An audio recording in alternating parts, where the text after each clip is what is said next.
ทางฝั่งไทยทางอีสานบ้านเฮาหั่นนะคันน้ำแบบนี้นี่เฮาก็คิดว่าเพิ่นอาจจะบ่ไถละเพิ่นจะปั่นเลยอู้ได้ยินแต่เสียงบื้นพี่น้องเอ้ยมาเบิ่งรถคูปตาอีกคันหนึงอู้ได้ยังลัดส่วนอันนี้เพิ่นโอ้ส่วนบักพร้าวหอมจ้ะบักพร้าวเตี้ยส่วนบักพร้าวหอมเพิ่นพี่น้องส่วนทางด้านนี้ก็ส่วนนอสงสัยนอเลี้ยงน้องมั้งนี่กอไผ่โอ้ส่วนมะพร้าวเพิ่นต้นเตี้ยๆเป็นหมากเราว่าเดี๋ยวเรามาติดตามชมภาพบรรยากาศการไถนาของคูโบตาอีกคันหนึ่งแต่ว่าคันนี้เมื่อก่อนเห็นเราปั่นเกี่ยวกับการปั่นเนาะแต่ว่ามื้อนี้มาเบิ่งลีลาการไถของเพิ่นพี่น้องจะรู้สึกว่าจะเป็นรถคันเก่าที่ว่าเคยเห็นตอนเราปั่นหั่นเนาะแต่ว่าพอตู้มากหั่นเนาะที่ว่าเคยได้เอาปลาคอให้เราหั่นนะโอ้มื้อนี้มาเจอเราไถนาพี่น้องเดี๋ยวเฮาไปติดตามเบิ่งรู้สึกว่าจะมีแอดมานำได้มื้อนี้สงสัยเพิ่นสิถ่ายทอดวิชาให้หลานเพิ่นมั่งนี่ตัวนี้ไอ้ยะ1 2 3 4 5 6รู้สึกว่าจะเป็น6ผ่านพี่น้องของคูปตา L รุ่นนี้รุ่น L พี่น้องเอ้ยไปแล้วโอ้นาน้ำเตียวเอาหรือว่าเป๋หรือว่าเป๋โอ้เดี๋ยวซุ่มบังก่อนเป๋ไปหน่อยหนึ่งพี่น้องเอ้ยสำหรับการคัดท้ายขี้เมาอาจจะบ่เชิงอาจจะมีปัญหาเรื่องขี้เมาอันใดหนึ่งนี่แหละคิดว่าเพราะว่าสังเกตเห็นรถเป๋อยู่โอ้แสดงว่าใกล้จะสำเร็จแล้วเด้นี่เนาะเดี๋ยวให้เพิ่นวนมาใกล้ๆอีกทีนึงก่อนไทยเพิ่นมาไทยใกล้กับส่วนมะพร้าวหอมเพิ่นเลยนี่ในจุดนี้พี่น้องสำหรับคลิปวิดีโอนี้กับป่าวีที่แดนลาวคือเก่าพี่น้องอยู่เขตหน้าธงห้ามรู้สึกว่าจะเป็นคลองซีหรือคลอง5นี่แหละประมาณนี้เนาะใกล้กันเอาเดี๋ยวถ้าเพิ่นวนมาอีกบาทหนึ่งก่อนดูหน้าปีพี่น้องน้ำลายน้ำดีสำหรับพื้นที่เขตหน้าทงหาบนี่เนาะทางก็ขึ้นอยู่กับเมืองไซธานีได้พี่น้องงัวควายกับผู้อื่นดอกหญ้าย่ำนี่นะอยู่ในจะมืดเดือน5แล้วพี่น้องมือนี้ก็ได้อีกมืออื่นนี่ก็ฮอดเดือน6ละน้ำเพิ่นก็ปล่อยมาเพิ่นหวานก้าได้นี่สงสัยแต่ว่าจะเป็นเจ้าเดียวกันบ่เนาะกับกำลังไทยนี่คิดน่าจะเป็นเจ้าเดียวกันหวานก้าไว้เรียบร้อยเอาเดี๋ยวรอจังหวะเพิ่นลีลาการไถของเพิ่นอีกทีนึงก่อนมีทั้งงัวพร้อมเนาะนาเขตนี่เรียวเป็นเห็นพอไกลๆคุณเบิ่งย่างตามหลังบ่ได้ละมีแต่น้ำต้องลุยน้ำทางว่าจะตามหลังเพิ่นนี่รู้สึกว่าจะมีผู้คอยสังเกตเบิ่งป่าแสดงว่าในนานี่มีป่าได้นี่เดี๋ยวจะน้อยเขาจะลุยน้ำกับเพิ่นอีกบานหนึ่งก่อนมาใกล้ๆก่อนคือว่าอยากไปแท้รถเจ้านี่เนาะพอตู้นี่เนาะตู้มากสำหรับอาชีพเราแล้วแม่นขับรถไถพี่น้องตั้งแต่นุ่มๆจนอายุฮอดรุ่นปู่แล้วเด้รุ่นลุงแล้วมีแอดมานำสงสัยจะฝึกวิชาให้หลานลมต้องได้ยกไถไปนำไปจะไหนสอดบ่สอดปุ๊ดอย่าถอยตั้งลำเพื่อเอาหัวงานเอาจังไดถอยยาวเลยวะรู้สึกว่าจะถอยยาวเลยบาทนี่เพิ่นไปเอาเฉพาะอันโตเมื่อกี้มั้งสงสัยมันห้ามถอยเกาะคืน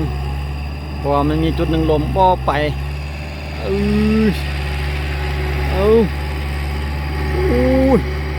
ปืนอุตลุดเลยบาทนี่อยากเต้วเว้ยคัดไทยบ่ค่อยดีมากตัวนี้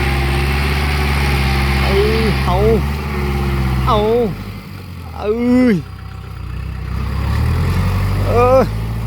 คักหลายคักหลาย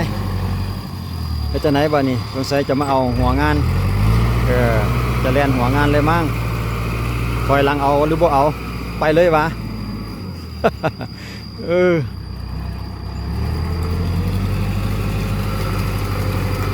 เออ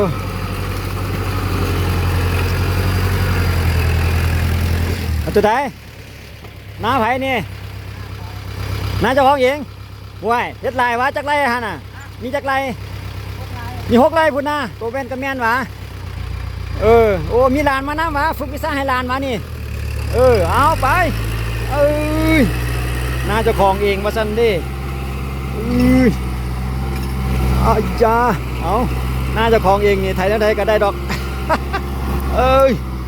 เปหรือว่าเปว้าพี่น้องปิดน้ำสาเหตุยังนี่พอจิฮู้ว่าพี่น้องมันอยากเปเฮาเบิ่งหั่นน่ะบ่อยากอยู่ห้องเนาะคัดท้ายนี่จะมีปัญหาบ่คิดว่าแต่ว่าเฮาเรียกเบิ่งดูว่าอยากซึ่งซื้ออยู่แต่ว่าหากอยากรวมเนาะสำหรับตัวขี้เมาเนี่ยไปเลยเว้ยตีโค้งไปเลย เอาถอยมาตั้งลำใหม่L5018พี่น้องจะมีอยู่6ผ่านสำหรับคูโบต้ารุ่นนี้เอาไปไปแล้วเปไป โอ้เดี๋ยวฮักออกซ้ายตลอดถือว่าล่อนาเนี่ยควงไปทางซ้ายตลอดเลยมันบ่อยากอยู่ห้องดิเอาเบิ่งอีกทีหนึ่งก่อนวันนี้เพิ่นไทยหน้าเจ้าของพี่น้องแต่ว่าอยู่ในเขตนี่เว้าเรื่องราคากะยังอยู่ในราคาเก่าได้1-500,000กีบพี่น้องทั้งไทยทั้งปั่นพร้อมก็ต้องอาจจะอยู่ประมาณ800 บาทแสดงว่าเฮ็ดเป็นเงินไทยเนาะได้หนึ่งทั้งไทยทั้งปั่นก็อยู่ในราคาเก่าราคาเดิมพอแต่เราแลนมาฝากนี่แล้วก็ไปเดินหน้าไปตั้งลำโอ้ตั้งลำกับตั้งลำบอกไกลๆเดี๋ยวเรามาเบิ่งลีลากันถ่ายคนหน้าเราคือลมเนี่ยพี่น้องโอ้ลมดีเว้ยสะพองรถเราอยากปิ่นแหละปืนบ่ได้ต้องยกไถไปนำสะพองรถมันอยากนั่นแหละมันอยากลมหน้าลมเขตนี้นะสังเกตเบิ่งเราสิวางไถลงหลายบ่ได้ตัวหน้าลมหน้าจะออกเหนียวๆหน่อยนึงก็เดี๋ยวนี้ไวต้องในสปีดเครื่องเต็มที่ด้วยนี่มาทางย่านนี่ใครหน่อยนึงมาทางย่านนี่แหละแน่นๆอยู่บลมปันใดโอ้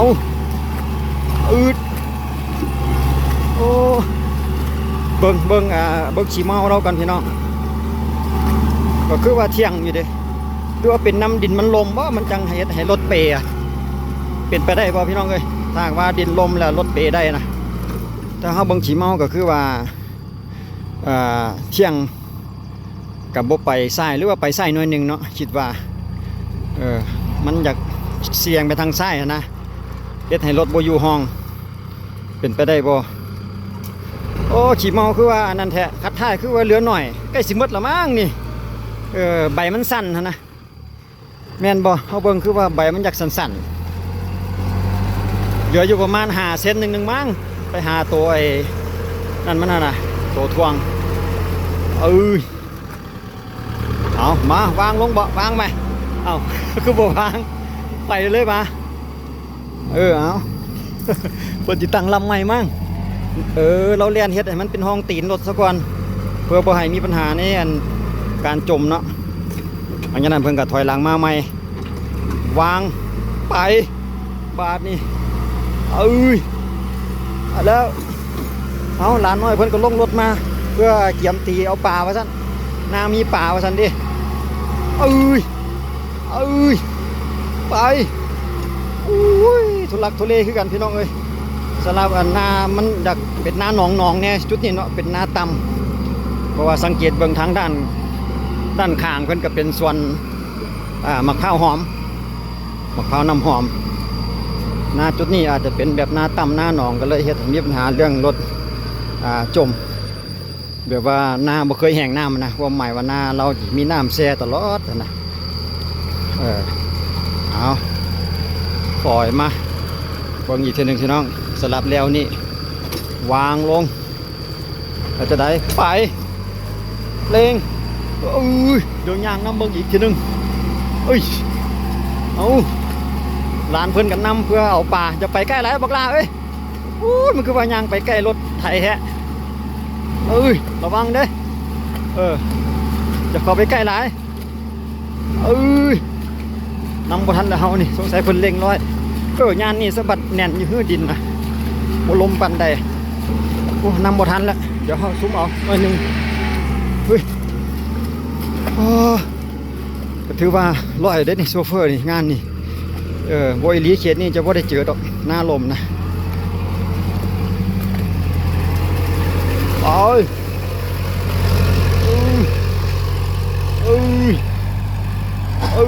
จ้ะแสดงว่าเพิ่นจะตั้งลำเพื่อไปตั้งลำเพื่อไปฝากนั่น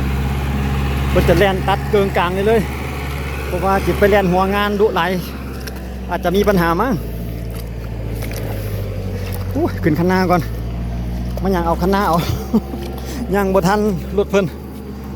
จุดนี้อีกจุดหนึ่งที่เราเปลี่ยนไปนี่แสดงว่าจุดนี้ลมเพราะว่าเมื่อกี้เขายางมาจำกกข่าวเลยเราอาจจะหูใจหน้าเราเนาะว่าจุดไหนมันลมเราก็มาบ่ฮอดเลยวางลงไปลมแท้พี่น้องเลยเขายางจุดนี้นะเฉพาะเพิ่นนั่นบ่มาแหละเพิ่นหูจักดีสำหรับหน้าเพิ่น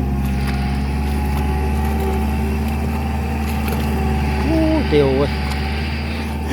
แต่อีตัวรถเด้เนาะไปบอกละลายเว้ยมันเป็นบริเวณกว้างแบบนี้แล้วก็เราจะถอยหลังมาเอาแต่ฝากนี่ก่อนเนาะเพราะว่าฝากนี่จะเหลือหลายกว่าฝากเบื้องนั้นเพราะว่าสังเกตเห็นมันจะหลายกว่าเราก็เลยถอยหลังมาเพื่อจะมาเก็บเอาฝากนี่ก่อนคิดว่าเด้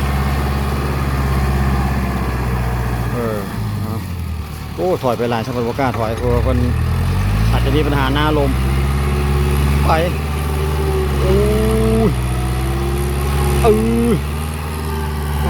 โธ่